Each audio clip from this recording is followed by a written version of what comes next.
자, 우리 고1 학생들 첫 시험이고 지금 질문 들어오는 게 얘를 어떻게 풀어야 되냐, 어떤 순서로 풀어야 되냐 이런 것들도 질문이 있더라고요. 그래서 일단 시험의 개요부터 다시 한번 설명을 드리면 보통 1에서 3번 1페이지에요. 얘는 설명의 합법이 나와요. 자, 이 설명의 합법의 특징은 뭐냐면 기억나니? 뭐가 정답이다? 복습을 하셔야 됩니다, 여러분. 괄호가 정답이야. 그러니까 보시면 알겠지만 얘는 독서 지문같이 생겼지만 독서 지문과 차별화가 돼야 화법을 전공하는 교수님들이나 이걸 여러분 시험에다 내는 의미가 있을 거 아니에요. 화법이라는 게 뭐야? 말하는 거잖아. 실제로 옛날엔 국어도 듣기평가가 있었다고. 이제 여러분 할아버지 시절에는 듣기평가가 있었어요. 그럼 이제 듣기평가를 듣고 풀었는데 정답률이 97%야. 모국어적어를 대상으로 한 듣기평가는 사실은 변별이 되질 않아서 이제 언제까지 출제됐냐면 정확하게 2023학년도까지 출제가 되고 딱 10년 전 2024학년도부터는 듣기평가가 없어졌어요. 그럼 어떻게 하는 거냐? 이렇게 넣기 시작을 하는 거야. 근데 고개를 끄덕이며 이런 거는 듣기로 하는 게 아니라 눈으로 보는 거잖아. 다시 한번 얘기하지만 화법이라는 거 말하는 상황을 분석해야 돼. 그럼 말하는 상황에 텍스트 글씨 말고도 눈짓, 손짓, 이런 것들을 다 표현해줘야 돼. 그래 무조건 괄호가 정답 관련성이 100%예요. 자, 팁을 한 가지 적어놓으면 이 설명의 화법을 가르치는 여러 가지 이유가 있는데 첫 번째는 그냥 독서처럼 풀어주시면 되고 우리가 독서는 내용 처리도 하지만 정보 간의 관계, 구조 처리도 하시는 걸 연습을 하셨을 거고 워낙 내용 자체는 쉽고 정답 자체는 쉽게 나왔지만 그래서 실수하면 터지는 거거든. 그러니까 다시 한번 얘기하지만 실수가 잦아요. 그 여러분이 또 실수가 잦으니까 적당히 넘어가면 계속해서 시간, 정답률 다 손해를 보시기 때문에 무조건 얘는 맞추셔야 되고 어떤 원리로 풀리는지는 우리가 저번 주에 수업을 했는데 이것만 붙들고 있을 수는 없어. 그래서 좀 이런 기회가 왔을 때 진작에 다시 한번 봐주셨으면 좋겠고 독서의 내용과 구조를 연습하기 좋은 거고 얘는 여러분 내신이 끝난 다음에 이제 또 6월 달에 또 시험이 있거든요. 그래서 5월 달에 얘를 다시 한번 정리하는 기회가 있을 겁니다. 자, 두 번째는요.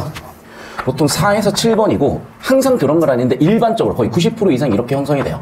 2, 3페이지는 화법과 작문을 통합해서 내요.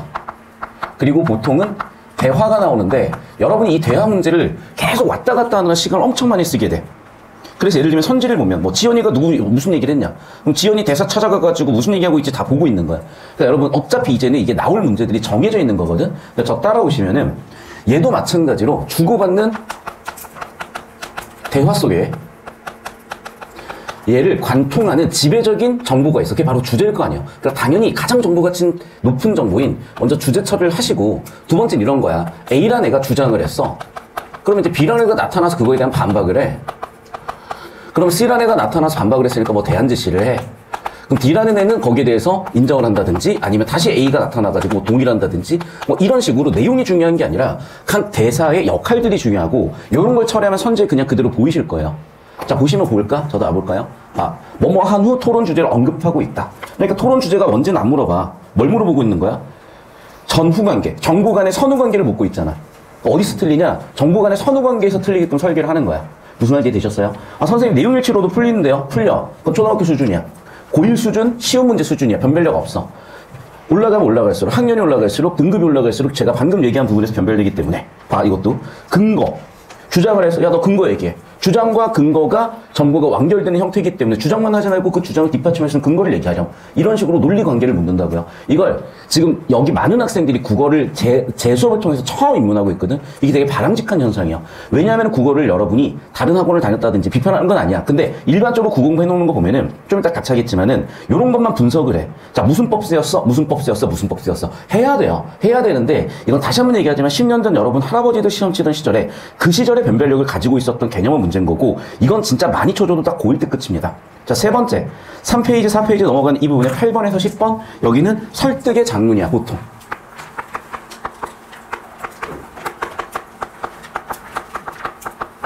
여기서 중요한 건 뭐냐면 역시 얘도 독서 구조인데 여기는 설득이니까 논리 구조가 나와요. 논증 구조가 나와요.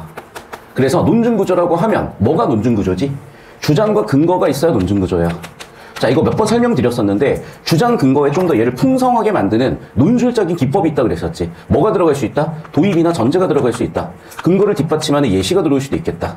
자, 그런데 여기서 만약에 이게 있으면 무조건 출제된다 그랬어. 그리고 서울대 논술이 있던 시절에는 이 추가되는 이 정보가 없으면 감점, 연대 논술에서 있으면 가점이라고 그랬어. 그게 뭐지? 내 주장과 근거에 대해서 상대방이 반박할 수 있는 예상 가능 반론. 거기에 대한 재반박이요. 왜 그러냐면 모든 논문은 항상 이 구조를 가지고 있기 때문이야. 우리가 대학 가서 하는 게 뭐니? 정확하게 논문 쓰는 거야. 그럼 논문을 쓸 때 논문의 구조는 기본적으로 내 주장이 있고 그 근거를 밝혀야 되는데 그걸로 충분하진 않으니 왜? 상대방에 대한 예상되는 공격들을 반박을 미리미리 해놔야 되니 방어를 해야 되니 이 구조가 항상 들어가 준다는 거야. 여기까지 이해되셨죠? 자, 그래서 이 기본적인 틀이고 이건 우리가 기존의 수업을 통해서 다 정리하셨던 건데 학생들이 물어봐. 선생님 이거 얼마 안에 풀어야 돼요? 여러분 10분 컷 나와야 돼요. 말이 됩니까? 말이 되죠. 왜? 얘들아 너희가 풀어봤으면 알겠지만 문학이 어렵니? 독서가 어렵니? 화작이 어렵니? 당연히 얘가 제일 쉬워요. 누가 수학의 1, 2, 3, 4번을 10분씩 풀고 있어. 수학의 1, 2, 3, 4번에는 1분 컷도 안 나. 사실 문제당 거의 10초 컷이야. 그 정도로 속도가 붙어 있어야 돼요. 그리고 금방 그렇게 되실 거라고. 자, 그래서 다시 한번 얘기한다. 시간이 이 정도 쓰시는 거야. 자, 그 다음에 11번부터 15번까지는 문법 나온다는 거 다들 알고 계실 거고 얘는 사실은 내신 문법보다 오히려 쉽다는 느낌이 드실 수 있는 이유가 왜 그런 거냐면 내신 문법이 어려운 이유는요. 어려운 게 아니라 개념적으로 아직 논쟁이 있는 걸 그냥 가져다서 내버리시기 때문에 생기는 문제예요. 왜냐하면 여러분은 잘 모르겠지만 일제시대만 하더라도 우리 국문학자 중에 국어의 품사체계를 정의한 교수님들, 학자들이 50명이 넘어요. 그리고 광복 후에 초기 한 10년 동안 그걸 주장하신, 초기 10년 동안 주장하신 분들 정리를 다 하면 120개가 넘어요, 사실은. 어떤 교수님들, 옛날 그러니까 100년 전 이미 뭐 이제 화석이 되셨겠죠? 그럼 화석이 되신 교수님들께서는 품사는 8개야, 7개야, 6개야, 5개야. 뒤지게 많아요. 그런 설들이. 그럼 그분들이 당연히 역할도 하셨고 대학에 남으셔가지고 쭉 가르치다 보면은 여전히 그걸 아직도 주장하고 배워서 가르치는 경우들도 있고 내신 학교 선생님의 견해가 중요하기 때문에 당연히 그런 내용들이 나올 수 있다 보면 그게 논리적 체계가 완결되지 않다 보니까 적용하는 과정에서 무리가 당연히 따르거든. 그게 어려운 지점인 거야. 그러니까 저랑 같이 공부하시는 친구들은 그래서 내신 스타일의 문제를 풀면서 저한테 질문이 들어와야만 해요. 왜? 출제오리가 분명히 있거든. 그리고 그 학교 선생님만 가지고 있는 특이한 내신 필기에 근거한 정답이 있거든. 그걸 벌써 어제부터 학생들은 저랑 확인하고 있을 거 아니야. 이제 거기에서 정규 1, 2, 3, 4, 5등의 변별이 되기 시작을 하는 거야. 그래서 필기를 무조건 갖고 오시라는 거예요. 그래서 그런 지점이 없다 보니까 여기는 상대적으로 평이에요. 자, 그래서 아무리 많이 봐줘도 여기도 5분이기 때문에 15번까지 길어야 15분에서 20분 컷을 하셔야 돼. 안 그러면 무조건 시간 부족이에요. 여기까지 되셨습니까? 자, 그리고 여기까지는 우리가 이미 공부를 다 했기 때문에 설명을 이렇게 간략하게 드린 거고, 아, 선생님 어떤 순서로 어떻게 풀어나가야 되나요? 이런 질문이 있어서 이렇게 해드린 겁니다. 자, 그럼 여기서 이제 우리가 두 번째 꼭지로 이제 15번까지 이 예를 먼저 얘기해드릴 이유가 있어. 학생들이 물어봐요. 선생님, 풀이 순서는 어떻게 되나요? 여러분, 풀이 순서는 크게 두 가지인데 첫 번째는 뭐냐면 기대값이야. 자, 우리 수학에서 기대값을 배웠어요. 수학에서 기대값은 뭐냐? 내가 딸 수 있는 점수 곱하기 확률이야. 자, 그러면 당연히 정답률이 높은 애들부터 푸시는 거예요. 예를 들면 배점이 2점짜리가 있는데 정답 확률이 50%면 얘의 기대값은 1점인 거야. 내가 점수가 2점짜리인데 정답 확률이 90%짜리가 있으면 1.8점이야. 그럼 똑같은 시간 투자했을 때 1.8점을 획득하는 게 당연히 합리적인 선택이실 거 아니야. 당연히 그러니까 정답률 높은 애들부터 접근하시는 거예요. 자, 또 마찬가지야. 자, 2분짜리가 있는데 얘가 2분이 걸리는 문제가 있고요. 2점짜리가 있는데 얘가 1분이 걸리는 게 있어. 이해됐어? 그럼 봐. 얘는 사실은 봐. 똑같은 2분이 주어졌을 때 얘는 한 문제만 풀 수 있지만 얘는 두 문제 풀 수 있는 거잖아. 이해됐니? 당연히 얘는 같은 시간에 4점 획득이고 같은 시간에 2점 획득이니까 얘를 선택하시고 얘를 선택하시는 거예요.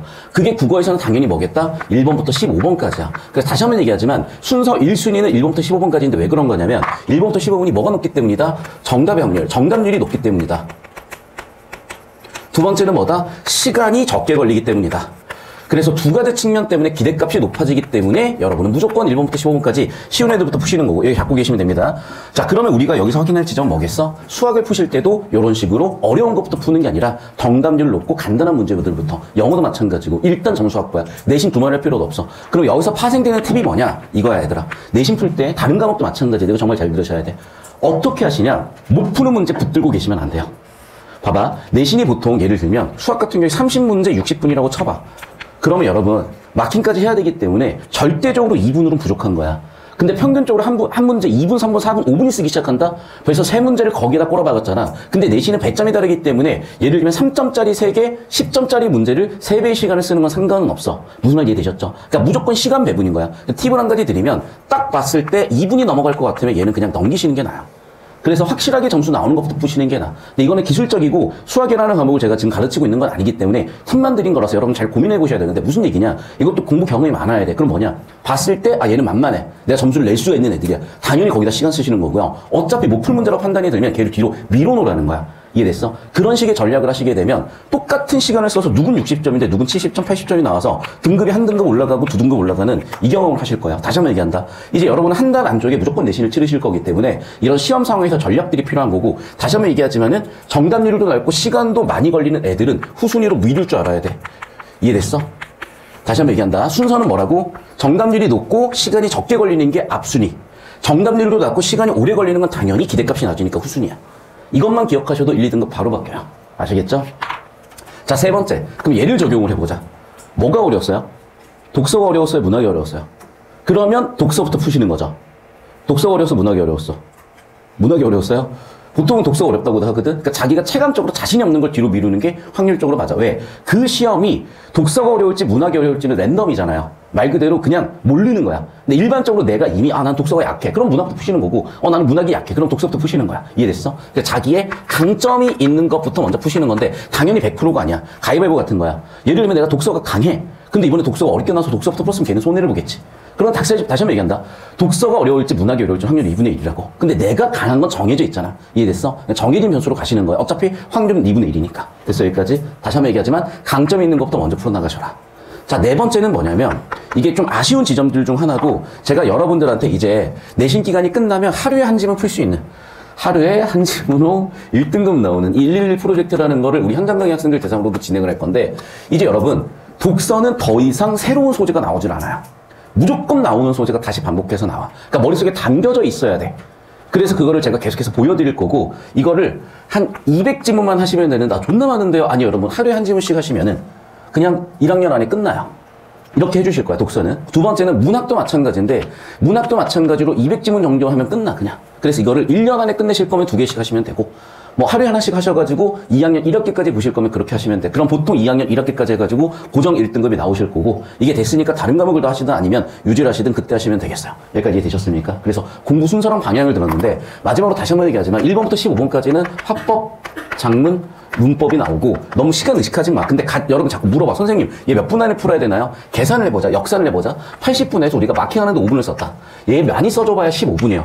선생님, 그거밖에 못 주나요? 네. 왜 그럴까? 자, 나머지 45문제 중에 15문제 문학, 15문제 독서인데, 독서 정보량이 많지 않니? 그러니까 당연히 얘는 35분 정도 쓰게 되고, 문학은 25분 정도 쓰게 되면 딱 80분이야.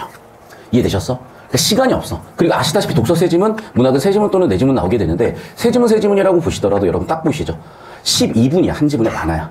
이해됐어? 그렇기 때문에, 자, 문학도 마찬가지. 문학도 많아봐야 8분 줄 수가 있는 거야. 그러니까 한 지문당 8분에서 12분을 실전 상황에서 푸셔야 된다고요. 그러니까 평소에는 이것보다 최소한 20% 정도밖에 시간을 그러니까 20% 시간을 덜 줘야 되는 거야. 왜? 시험 상황은 어쨌든 내가 되게 당황스러울 수도 있고, 갑자기 화장실 갔다 와야 될 수도 있고, 변수가 생기기 때문이야. 그러니까 평소 연습 때는 한 지문에 10분 컷, 평소 연습 때는 한 지문에 6분 컷을 해주셔야 돼. 그렇다고 급하게 풀라는 게 아니라 그만큼 허들이 높기 때문에 여러분이 나 시간 충분히 주면 다 맞아요 같은 얘기를 그만하라는 거지. 그거는 의미가 없어. 너만 3시간씩 푸는 시험이 아니기 때문에. 이해되셨죠? 자, 그래서 고1 학생들한테 좀 이런 개념이 필요한 것 같아서 정리해드렸고, 지금 카톡으로 저한테 이런 질문들 주신 학생 너무 훌륭합니다. 그런 자세로 해가셔야 돼요. 우문을 여러 번 입하셔야 되는 거고, 저는 고기 잡는 법을 알려드리는 사람이기 때문에, 고기 어떻게 잡나요? 이 고기는 어떻게 잡나요? 라는 걸 질문하시지 않으면 전 도와드릴 수가 없다는 거. 제가 여러분을 마음속을 알 수가 없기 때문에 그런 건 여러분 스스로 질문을 주시면 좋겠습니다. 자, 지금 해주실 게 있어요. 카톡 꺼내시고, 여러분이 시험 치면서 이런 점이 의문이었다, 국어 공부 이런 점이 질문이었다, 무조건 1인당 하나씩 올려.